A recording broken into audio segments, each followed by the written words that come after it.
out there that we should be aware of? Well, the first thing, I'm glad that you asked that question, because it's not so much of, what we know, it's what we don't know that's actually killing us. People do perish for a lack of knowledge. And what I found is that when we think domestic violence, I don't know if we're really educated on what it really is. You can't correct something if you can't confront it, but you can't confront it if you don't know what you're confronting. So most people have a tendency to think that, again, domestic violence is a hit, a slap, a punch, and all those things. But it's emotional, it's psychological, it's verbal, the isolation from your family and from your friends. If you have somebody in your life and they're usually outgoing, they're always around, then when they get into this relationship, all of a sudden, we have a tendency to think that the person, oh, now you're in love, you can't come around anymore. No, it's not that she can't come around, she can't come around. She's not allowed to.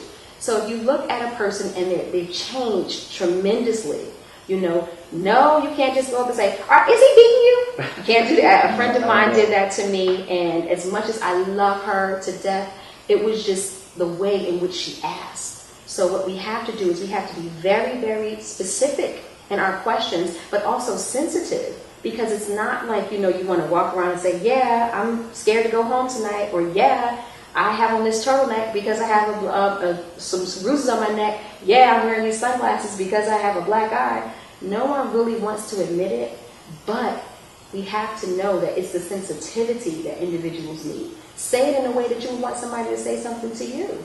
Would you go to a person that says, oh my gosh, I have cancer and I have to get something amputated? Would you say, oh my goodness, were you smoking? Were you doing this? Were you doing that? Would you blame them? No, you would not. I would hope that you wouldn't do that. So you treat a person that's going through something like that in the same exact fashion. And trust me, you may not get the truth initially because it's not something that anybody wants to advertise, but eventually it will come out. And just be patient with the person, because again, it's not you. Everybody always says what they would do if it were them. Well, it's not you. So respect the person, respect their space, but also let them know that you care about them, that you love them, and you want what's best for them.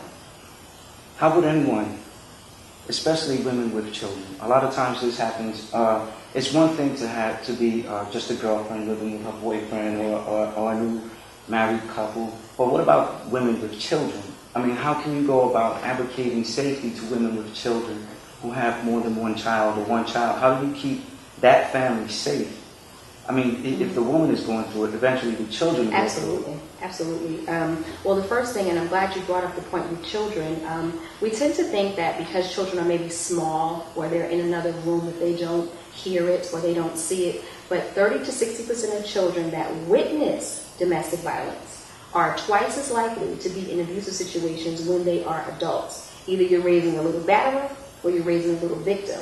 And also, boys are twice as likely to become abusive when they get older, because children learn what they live. It's not so much of what you say, it's what you do. And when you look at situations with children, I know some individuals stay in situations because of their children, but a lot of people leave because of their children. Because you do not want this violence to then escalate to the children. You don't want the children to grow up in this household thinking that violence is okay. If I want to get my way, if I want to do something, all I got to do is just hit someone. And so as a member of the Essex County Domestic Violence Working Group, we're seeing a lot more younger batterers that are coming up now.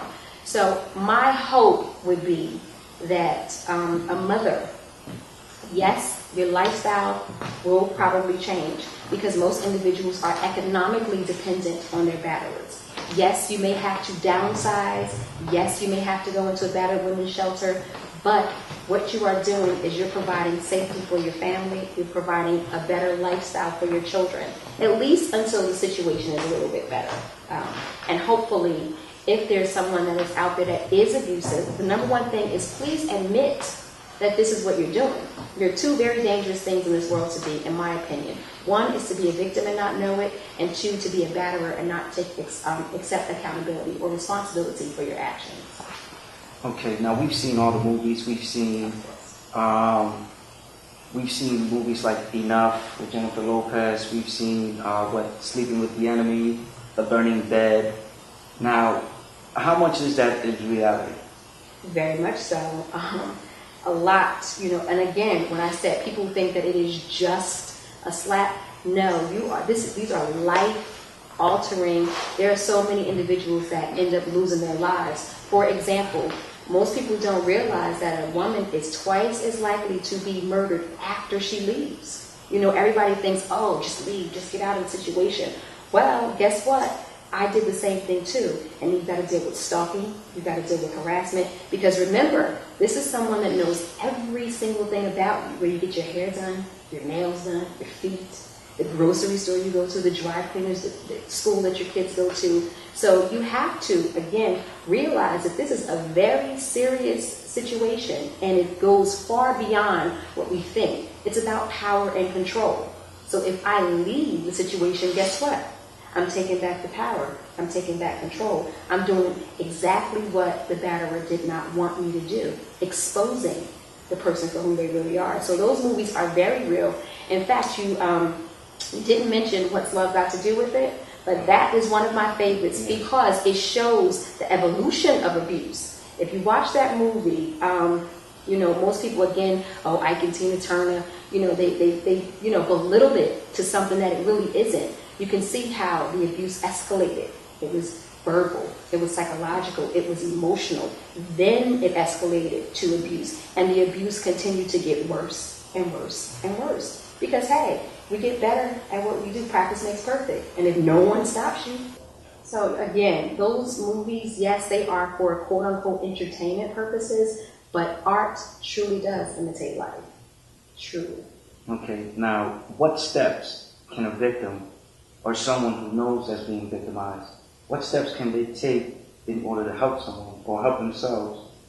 I mean, where would they go? How would someone get in contact with, there's organizations all around everywhere, but not enough, unfortunately. Not enough, right? Well, the first thing that a victim has to understand is that it has nothing to do with you. The abuse is not because of the way you look, because of what you have or what you don't have. Everybody tends to think that, well, what did she do? I remember telling someone that the person that I was in a relationship with strangled me until I lost consciousness and tried to kill me and proceeded to beat me. And the first question that was asked, well, what did you do? You must have done something to make somebody do that. Number one, there is no justification, for that type of behavior. No. Number two, that is a decision. The same way you decide what you're going to put on today is the same way you decide if you're going to put your hands on someone. So I like to tell victims, it has nothing to do with you. You can't fix a person. You can't save them. You can't stop them. You can't start them. You can't make them what they could and should and wouldn't do. That has nothing to do with you. You can't love a person into understanding certain things. Either you have it or you don't. In fact, Dr. Maya Angelou has a quote, and she says it best. If a person shows you who they are, believe them. If a person shows you that they are abusive, no matter what you do. I gave up family, friends, I dressed a certain way, I wore my hair a certain way, and yet the rules continue to change. His rules, that is. And so when you realize that the abuse is not your fault, it has nothing to do with you, then you can begin to take those steps. Contact the Battered Women's Service, call your local police department, or you can call Purple Rain. Our number is 973-93-PURPLE, and we will make a safety plan out for an individual and help them get to a place of not just surviving, but overcoming.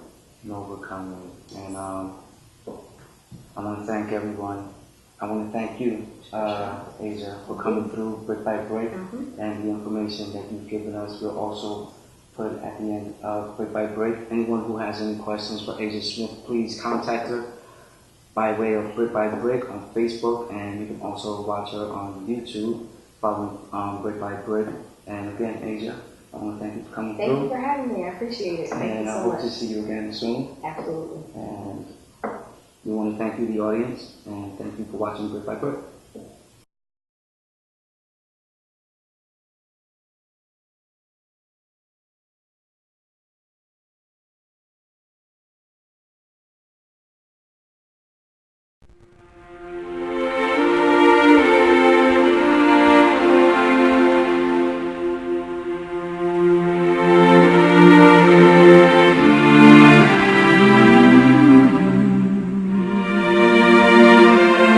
Thank you.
be the host, he coming live.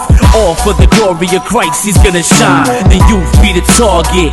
Real interviews, DJs, ones and twos, and live artists. Hitting the church, especially in the streets. Digging in the word so the heavenly can see. We coming hard, yo, script by script. We glorify the name of the Lord, brick by brick. Yeah, we glorify the name of the Lord, brick by brick. You be the host, he coming live. All for the glory of Christ, he's gonna shine. The youth be the target.